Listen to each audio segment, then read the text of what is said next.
Studio guest joins us on a monthly basis, and of course, we have a lot to talk about today with him simply because we are knee deep in hunting season. And Kelton Hatch, of course, dropping by to speak with us about that today and some of the early numbers.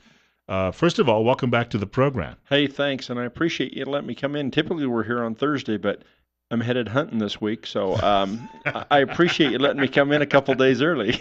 As you pointed out, though, you're mainly the fisherman who does a little hunting.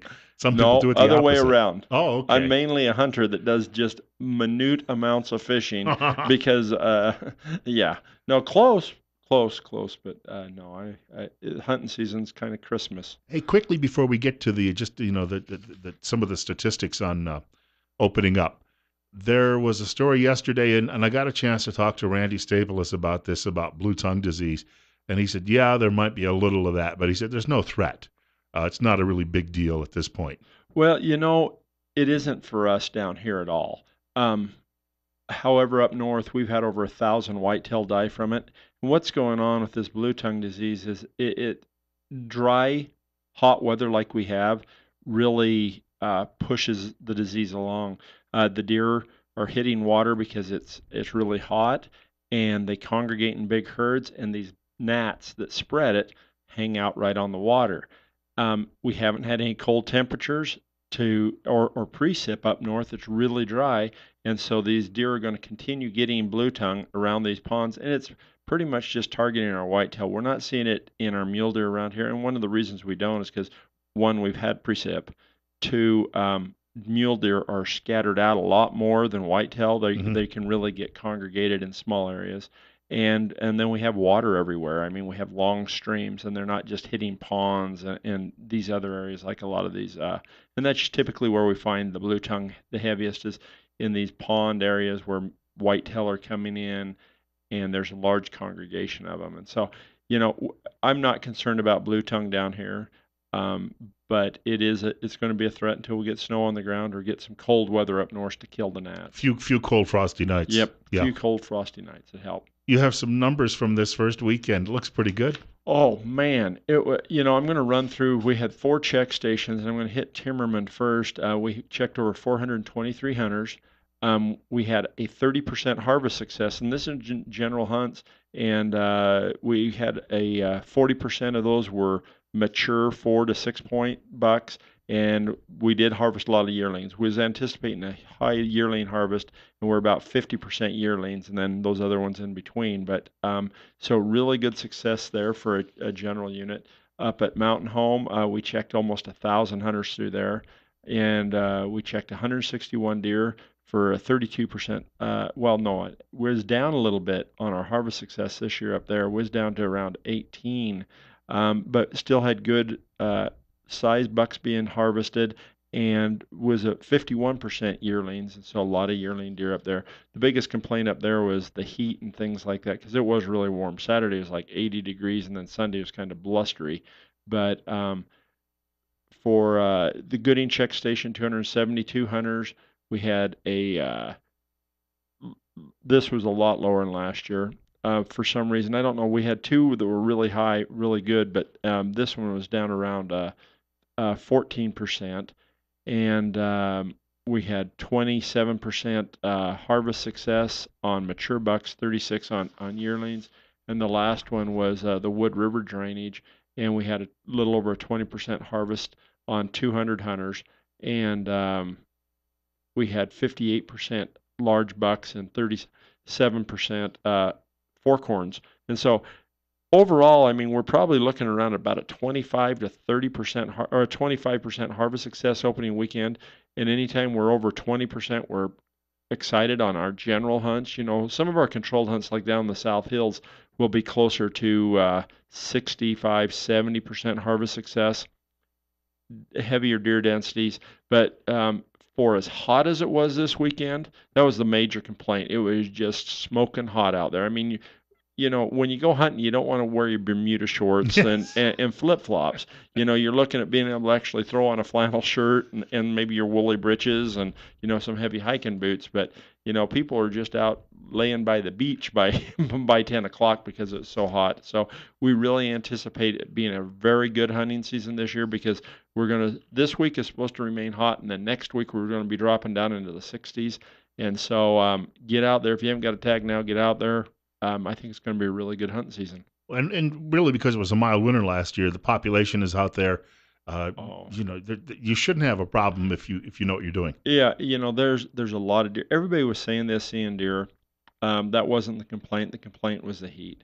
And in some of the areas, I mean, we did have a lot of people. It was a 3-day weekend for some folks, and so there was a bunch of folks out this opening weekend. But we've had 5 good years of really mild winters, so and we've got a lot of yearling deer out there, and so I anticipate it being a really good year.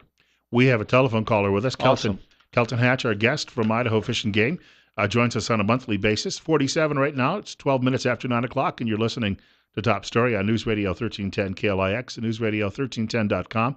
The number 736-0300, and you're on the air.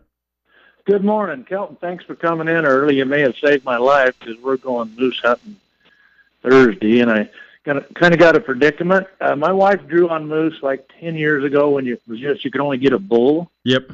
and now she drew on a cow. Well, you talk about the luck. I would take her to jackpot. Well, there's my predicament. When we went up to get the bull years ago, we seen him on the road, and she missed him on the road, and she missed him on the hillside, so we had a big fist fight. She said she was never going again.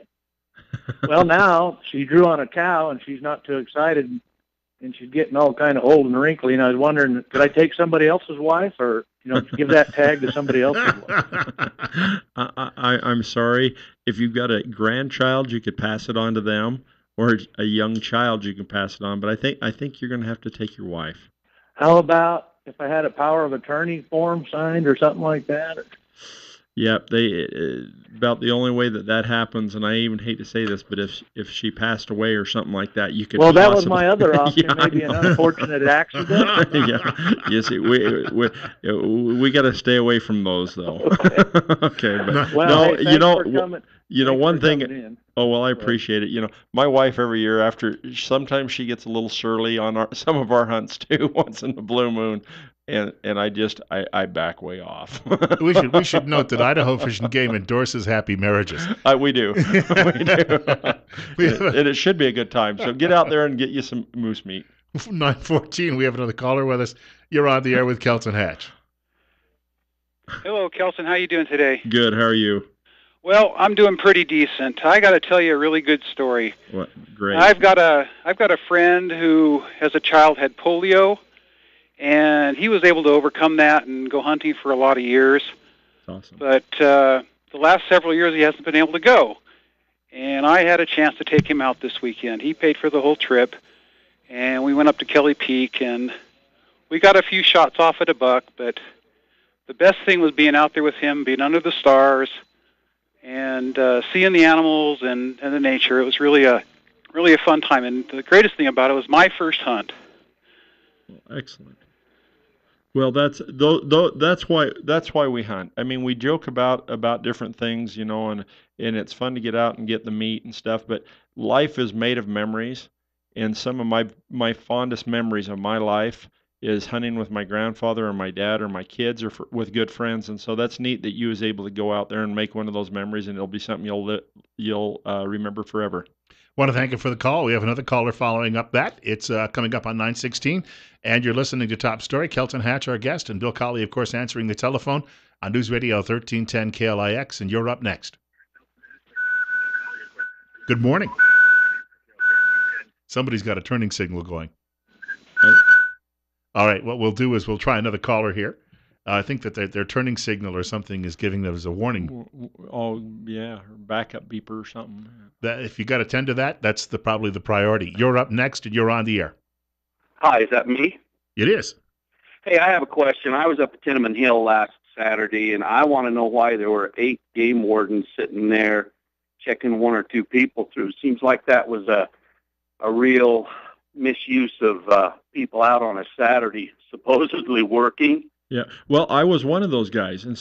And I agree. For portions of the day when we're sitting there, we are really slow. And then that night we had close to 100 people come through, or 75 to 100 people come through in about an hour. Our problem is we can't scatter the people out through the whole day. And also, there was only 3 of us that were on staff, and the rest were volunteers that just volunteer to come up there and help. And so, Okay, well, they were all in uniform, so our reservists, we put green and gray shirts on them, and if you look close on their shoulder, it has reservist written on it. Right. And there was a couple high school kids that were there with us also doing their senior projects. And so, I know what it looks like sometimes when we're at those check stations. It just looks like government work, as people joke about. But then there's those feast and famine times a day. We'd left the office that morning at 7:30, got things set up. Things really picked up right at first.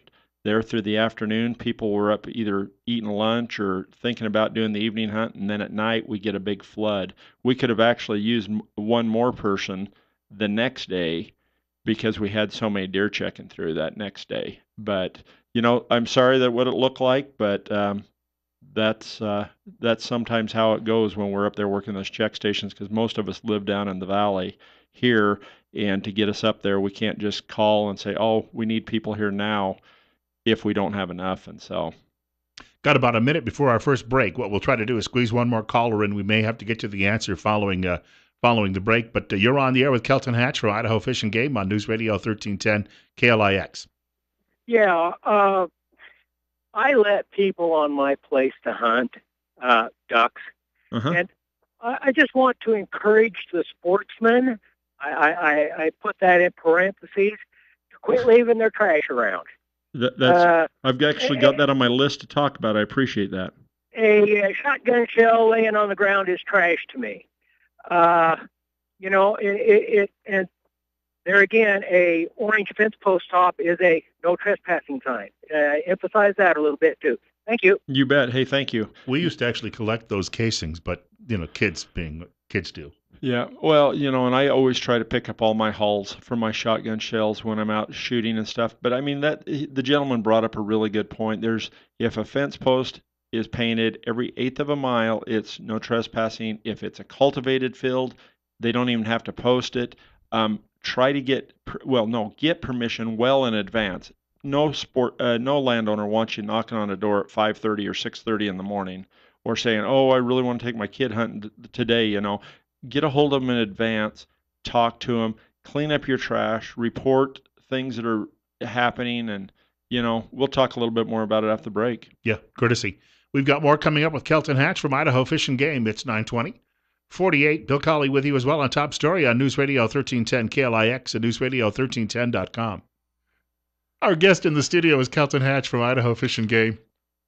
Folks, if we could only share some of the talk that goes on out there. I'm about half tempted to on that one. I understand the gentleman's frustration with seeing us sitting there, but, the last thing I want to do is work a Saturday and spend time, or Sunday, when I could be out hunting or spending time with my family. I go out there to do that as a public service, as part of my job. And if we're needed, that's where I am. The last weekend I was out doing a youth clinic, spending a day with kids, trying to get them through hunter's education, or getting them an opportunity to hunt pheasants. And so, I guess that kind of hit me the wrong way, because, we put in a lot of time, and it's for the greater good of wildlife in Idaho. And I'm sorry if we're not busy right at that moment, but, that was a 12-hour day that I ended up writing half of it off because I don't get any overtime. And so, we go out there and we're trying to gather the information that we need. And sometimes, may not be that busy, but we're still out there because we need to be there. And then you get swamped as you put it out in the evening. We do.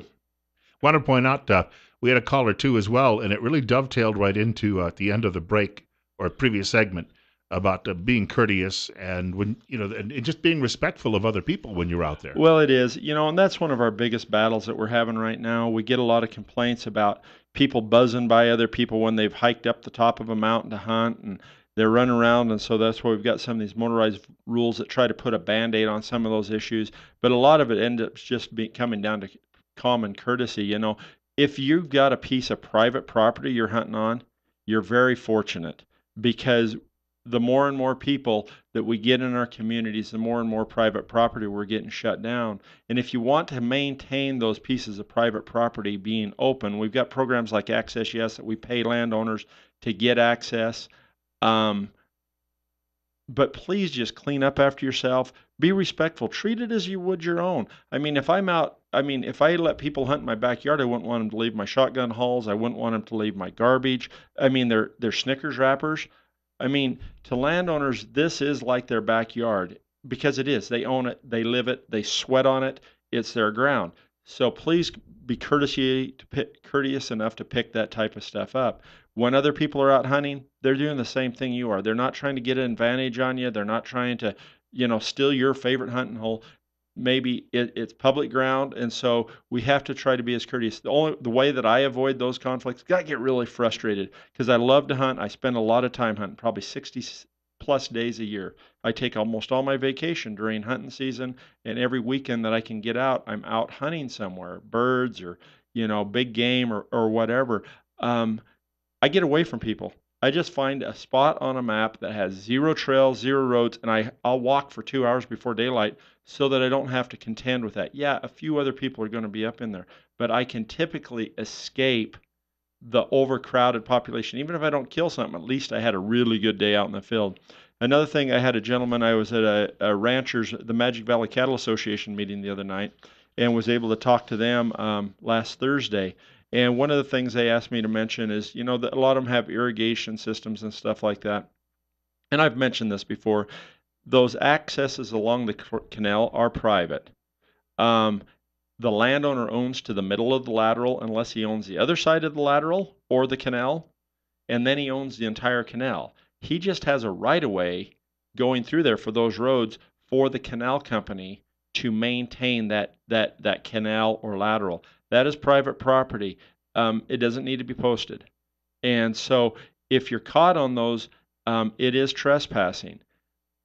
The landowners have to sign the violation. However, it's not a very big fine, but it is a loss of hunting privileges for a year. And so I guess you need to kind of be aware of that. But what a great time of year. I love this time of year. My kids, I got a daughter coming home from college, and I've got a son that we get to go out and go do some hunting this week, and I just love this time of year. In fact, you've got a quick mention here, too, that we've got other hunting seasons. We do. This coming weekend, we have pheasant season opening, and then we have waterfowl season opening. And so, we're really in the heat of things right now. You got general deer season going, you got pheasant season, all your other game birds are up and rolling right now. Game bird populations are really good this year. Roughies and blues and spruce grouse, all your mountain grouse, numbers were just astounding last year. They're really, really good this year again. We had some wing barrels last year that we had pulled 350 wings out of an individual barrel, where in years past we were only pulling 30 to 40. Bird populations, when they take off, really take off because they have big clutches. They have 8 to 12 chicks. So that really throws a lot of new critters out there on the landscape. It looks like roughies and blues and spruce are going to be that way again. Chuckers and huns and grouse are looking pretty good. In certain spots, it can be a little bit, just depending on where you're at, which it is with almost all game birds. But, it's going to be a banner year. I think this is one of those years that people are going to say, this reminds me of the good old days. This reminds me of the good old days. This is the good old days right now, guys. You like the taste of bird, too. This is a great time of year. Bet. We've got just a few seconds before the break, so I'll just tell my telephone caller who's just trying to chime in now. Just remember, in about 3 minutes, you'll have an opportunity still. In fact, we'll pass along 736-0300 if you'd like to reach us on the other side of this break. Kelton Hatch is our studio guest from Idaho Fish and Game. It is 49. Bill Colley with you as well on Top Story on News Radio 1310 KLIX and newsradio1310.com. Hope you can stick around. We have a conversation this morning with Kelton Hatch from Idaho Fish and Game. Joins us in studio on a monthly basis. You're listening to Top Story with Bill Colley as well on News Radio 1310 KLIX and newsradio1310.com. Our telephone number, if you'd like to have a chance to speak to Kelton this morning, 736-0300. That's 736-0300. We have a caller, in fact, coming right out of the break. Caller, welcome to the program. Thank you. Kelton. Yep. I have a friend that I encouraged to get online and take his hunter safety class. Yep. And we thought he would have plenty of time to take his field trial. But because of his job situation, every time the outside field trial came up, he had a conflict. Ugh. He came back and said, "Is there anything I can help him with?" Me. Yeah. And I said, "Well, I don't know. I'll find out. You were closed yesterday, but can I take him out through the field trial area out at the regional office, since I am a certified hunter ed instructor? Hunter ed instructor." Recognize your voice, Charles. And okay, good. So, if you will call the office and talk to Tanner Ray, and just work things out with her, we can get something through. She tries to have those online field courses at least once a week this time of year. I know that we've had 4. There may be another one coming up really quick, but if you'll call her, she ended up having to work this weekend too. Just call and leave a message, and I'll get something taken care of. I'll get a hold of you today sometime. Okay, well, that's fine. I tried to call Tanner Ray, and she was out of the office this morning. Yeah. And so I know that she had to work this weekend also. All right. Thank you. You bet. Thank you. We have another caller joining us. You're up next. You're on the air on News Radio 1310 KLIX. Good morning. Good morning. Oh, there we go. You're on the air. That's for sure. Go ahead. Good morning. Oh, I'm on the air. Okay.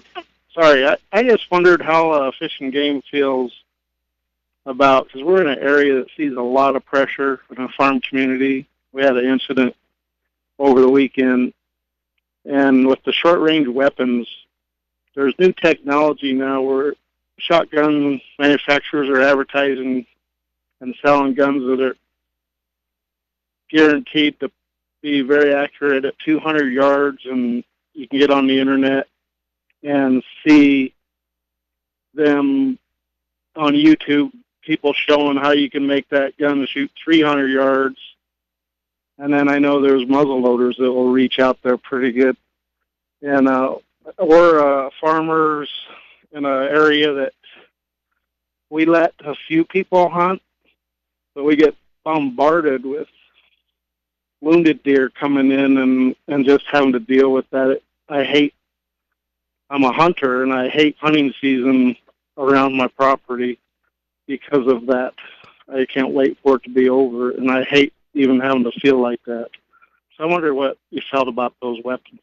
Yeah, our toughest deal with our job, completely, as far as I'm concerned, we study deer, or we look at deer, and we look at other game animals, but the biggest portion of our job is managing humans or managing hunters. And it's really evident when you start looking at the ATV rule, because, you have a motorized vehicle rule in an area that we're trying to put a Band-Aid on something, because regardless of what rule we put in there, in the 50s, we had people shooting 50 caliber rifles out to 1,000 yards across canyons, and so we put a 16-pound rifle rule in. Couldn't shoot anything over 16 pounds. Well, now they've got 50 cals that are weighing 13 pounds. So, and the same thing goes with muzzle loaders. I used to consider a muzzle loader, round ball patch, side lock hammer as a short range weapon. Well, muzzle loaders now are 300-yard guns, especially in the short range weapon hunt, because they can shoot Pyrodex pellets, they can shoot sabos, they can shoot a full, copper jacketed bullet, a 45 caliber bullet out of a 50 caliber rifle with a sabot on it. They're getting velocities of 2,400 feet per second, better velocities than your 30-30s and things like that. So every time we try to put a rule in, technology makes it insufficient. And so, we've definitely been talking about this, especially with muzzle loaders. We put handguns in there, but the first year we had the handgun season in the short-range weapon, everybody went to their Thompsons that shoot rifle ammunition. And so then again, you're shooting long range. A lot of our pistols, 50 cals and stuff like that. put out a tremendous amount of energy, have long range capacities and stuff like that. So yeah, we're thinking about it. We're trying to do something about it, but I don't know. I understand. I feel your pain. I guess it just comes back to that common courtesy, being respectful sportsmen. We used to have more time. Hunting was a part of life, and now what I see is people take 3 or 4 days, and they love to hunt, but their time is so stretched by everything else that they're doing that they have a rough time. They want to make the best of that moment in the field that they have, and they want to be successful, and so they really push things to the extreme. And I really don't foresee a day that we're not like that. We're humans, and so if we see a problem or if we can see a way to make it better, we do it. And sometimes that's not the best thing to do, especially, I've often thought maybe what we need to do is just make a lever action 30-30 open sight deer hunt. I'm joking. But no, I guess I look at that because I know that way when we have the deer hunt, people aren't shooting after hours because if they can't see their iron sights, they can't shoot late in the evening because they haven't got the $1,000 scope, or they can't take the 5,000 or 1,000-yard shot or 800 or 700-yard shot.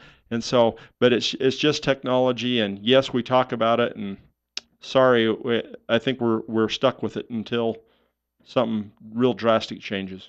We've got more with Kelton Hatch from Idaho Fish and Game coming up. In fact, going to talk a little game care, and he's got a fishing roundup too. You're listening to News Radio 1310, KLIX, and newsradio1310.com. Top story with Bill Colley. Plenty more ahead. Kelton Hatch, a studio guest from Idaho Fish and Game, and joining us on his monthly visit.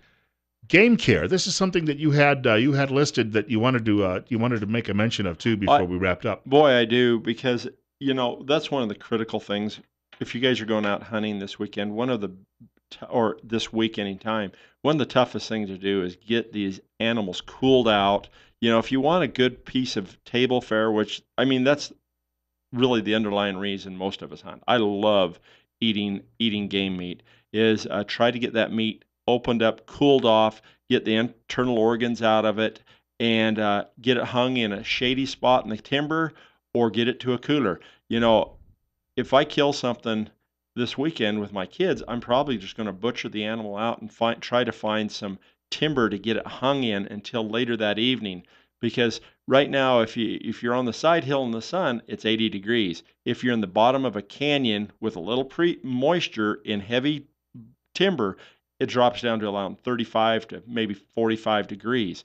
That will cool that meat off. Get it cooled down, then get it out and get it on a cooler, and you'll have a lot better piece of meat. And it'll be, then you don't get nagged at sometimes. No, yes. I shouldn't say that out loud. I'm joking. Then you won't get, you'll have something good that everybody will want to eat at your house. I was going to say, that goes back to our previous caller in the first half hour of the program. Yeah.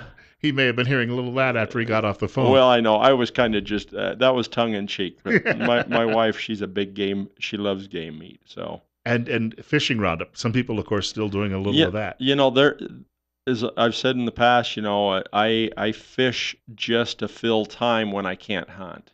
And